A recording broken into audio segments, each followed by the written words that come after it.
Hello everyone, in today's Explain Why series we are going to understand why undescended testis leads to infertility. So what is undescended testis?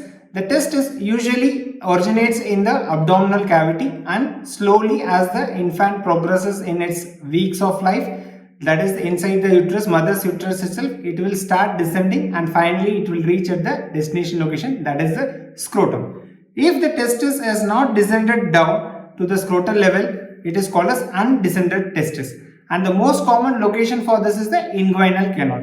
So what happens, the testis is present but still the child or the person, whenever it grows into an adulthood, they will be infertile. So what is the reason behind that?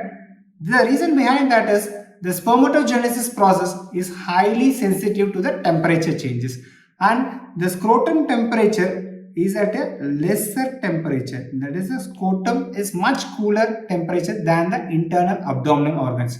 So the spermatogenesis process in an undescended testis is going to be hampered because of the increased temperature. So the scrotum is the one which is always cooler, slightly cooler than the internal body temperature, and the adequate spermatogenesis will happen only when the testis is present in the scrotal region.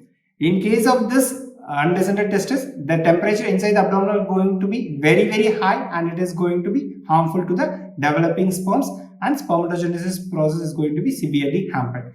Now you can have a question like, what if somebody is working under a severe hot temperature?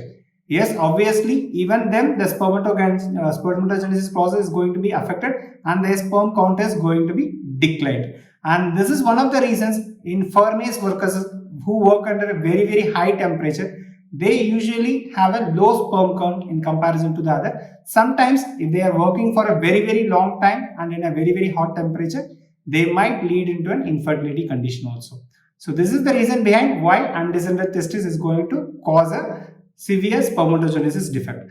And not only that, an undescended testis, whenever it is in the abdominal cavity, it has high and increased risk of developing testicular carcinomas. And that is why these operations should be done at a much earlier age in a childhood, not only because of the infertility, but because of the chances of developing cancer is also very high in these proportions of people. I hope it's clear. Thank you for watching the video. We'll see you in the next video. Thank you so much.